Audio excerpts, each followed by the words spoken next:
Hello mga kabibig! Welcome back sa ating bagong YouTube channel. Ito ang pinakamaingay na YouTuber sa balat ng YouTube. Ako si Kabibig, maglebak-lebak ka down with evidence. Eto na, balita-balita na magsasampa ng kaso si Harry Roque laban sa mga congressman na nagpa-contempt pinakontempt siya sa Kongreso kahapon, di ba? So, nagpaplano or magsasampa talaga ng kaso si Harry Roque laban sa kanila. Sino ba? Sina Congressman Dan Fernandez, sina Ace Barbers pa ang kayang kakasuhan, at Congressman Marcoleta pinagtanggol si Harry Roque. Bakit kaya pinagtanggol ni Congressman Marcoleta? Naku, manood tayo ng isang video kung saan dito diniscuss ni Marcoleta kung bakit kailangan niyang ipagtanggol si Harry Roque, mga kabibig. At kailan kaya magsasampa ng kaso si Harry Roque? Ito mga kabibig, oh. Noon tayo mga kabibig. Okay? Okay, again. Hindi, parang yung huli. Ano kayo, napunta at nagkulong para sa Kongreso? Hindi yata siya nagkulong, nakikinig ako eh. Parang sabi kinontent po, 24 hours at Hindi, parang yung huling dinig ko. Palagi ko yun ang pinaka nangyari. Naging final, okay? Hindi, ikukulong siya ng 24 hours. Opo. Huwag muna natin pag-usapan kung tama yun o hindi. Opo, pinag-usapan natin kung nakulong mo. Hindi, ang sabi ni Chairman Barber, isa yung pinaka-pinunong chairman.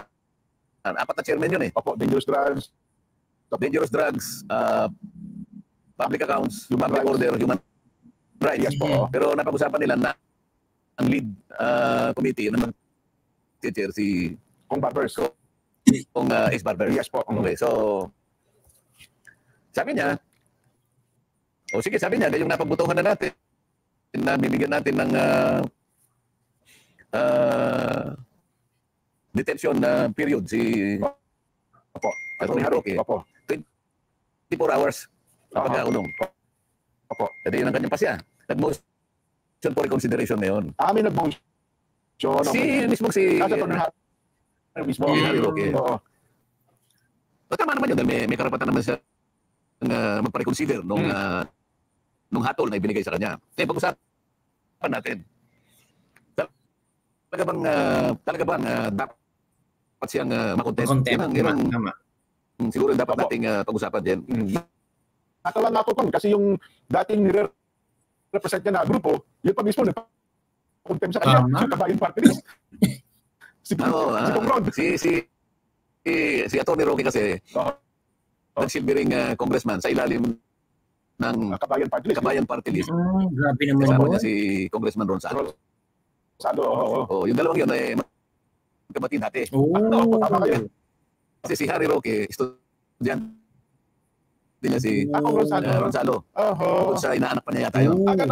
Grabe naman. Traiduran talaga. Sa isang party list.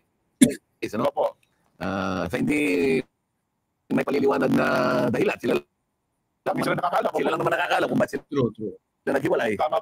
Yun na, naghiwalay nga yung dalawa. Kita ko nga siya, ang mismong nag-motion ng contempt order kay Harry Roque ay si Gonzalo. Tanong ko lang, baka planado ito, no? Baka talagang planado nila na i-contempt talaga si Harry Roque. Baka naghanap sila ng ebidensya.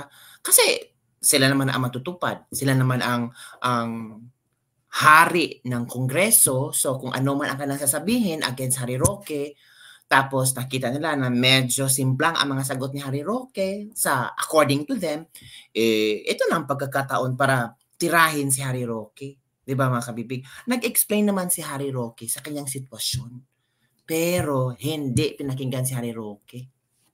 Pareho naman kaibigan din eh. Ayun, i-analyze natin.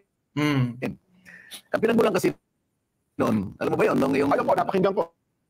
Nasa Bacolor kami noon, hindi ko alam kung anong date na yun eh. August 16 yata yun din.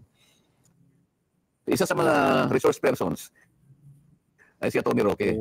Ngayon, parang nagpadala yata ng excuse letter sa Quad Committee Secretary na hindi siya makadadalo sapagkat yung araw na yun nag-conflict sa isang hearing niya Sa Maynila po. sa isang RTC sa Maynila. Yeah. Yes, E di chinekata doon. Nagkaroon ng certificate, nag-issue ng certification yung RTC na binanggit ni Atty. Roque na merong hearing. Wala naman daw doon. Yun ang tayong pinagmulan. Sabi ganun, sabi ni nagsimula sa ibang issue Pagkatapos umabot nga doon sa kadahilanan na ipinakikita ni Kong Salo na nagsinungaling si Harry Roque. Narinig ko naman yung paliwanag. Narinig ko siguro. Yes po. Ano ba sabi niya? Sabi niya, nagkaroon ng anya ng conflict. Akala ko kasi anya, walang hearing ang Congress sa Biyernes. Ay nagkataon pala, Biyernes pala, kaya inisip niya, hindi Friday yung pagdinig ng Quad Kong. At nagkaroon na ng conflict doon sa kanya nauna pang schedule. Yung parang sa dinig ko, yung schedule niya, Webis yata yun Webis naman yung ano. Di ba? Yung hearing. Hindi, Biyernes yung hearing. Tama. Ngayon, ang pagkakaakala niya raw, kasi nga naging congressman niya, wala naman kami talagang pasok pagka Biyernes. Friday po. So inisip niya na baka Webis yun. At yung Webis na yun, ang magkakakonflict sa kanyang schedule. Hearing. So may pagkamali niya. Sabi naman niya, ang maganda sa kanya, sinabi niya, nag-apologize sa din. Tama. Ayun, I apologize, Your Honor. I think it was an honest mistake. Honest mistake naman. Doon sa punto na yun, kung honest mistake yun, ako pwede consider. Kung siya katigan doon dyan Okay. Pwedeng mapaniwala niya ako doon. Alam mo kung bakit? Lalong-lalo na sa isang abogado na tinatawag na single practitioner. Yung wala kang bupete, wala kang... isa lang siya. Halimbawa sa ngayon, alam ko, nag-iisa lang siya, di ba? So, parang ako noon na bata-bata tayo din. Solo. Tayo yung gumagawa ng pleading, tayo yung nagpapile ng... Gagawa ka ng pleading, ikaw magpapile kung minsan naman dahil kulang ka sa panahon. Ipapile mo sa pagitan ng korte, sa pagitan ng postal office. Ako ba yung mag-aaral sa postal? Pag pupunta ka sa korte, ako yung driver. So, ako yung driver. Ako pa yung talagang mahirap yun. So, nagkakaroon talaga ng pagkakataon na magkamali ka sa scheduling Tama. Kung pare-pare kung nangangailangan ng atensyon, pagdinig yung lahat ng kasong hinahawakan mo, nangyayari talaga na nakukumpuse ka sa nagkakaroon ng schedule. Kaya maring nagkamali siya doon. Pero malinaw dito, nag-apologize at sinabi niya it was an honest mistake. Maganda na nag-apologize si Harry Roque. Depende na sa congressman kung i-accept niya ang apology ni Harry Roque at saying na it's an honest mistake, 'di ba mga kabibig? Alam naman nila kung ano ang nature ng trabaho ni Harry Roque. Grabe naman, hindi man lang tawag dito, accept na kung ano ang apology ni Harry Roque. So, yun siguro yung dapat na process nila. Tama. Humingi ng dispensa. So, pag hingi mo ng dispensa at pagkatapos na andun siya, pinresenta niya yung sarili niya, para sa akin, nawala yung elemento ng disrespect. Correct. Sabihin, iginalang pa rin niya yung Kasi kung hindi ginalang ni Harry Roque, there's a possibility na hindi talaga siya a-attend sa lahat ng mga hearing, di ba? Kaya lang,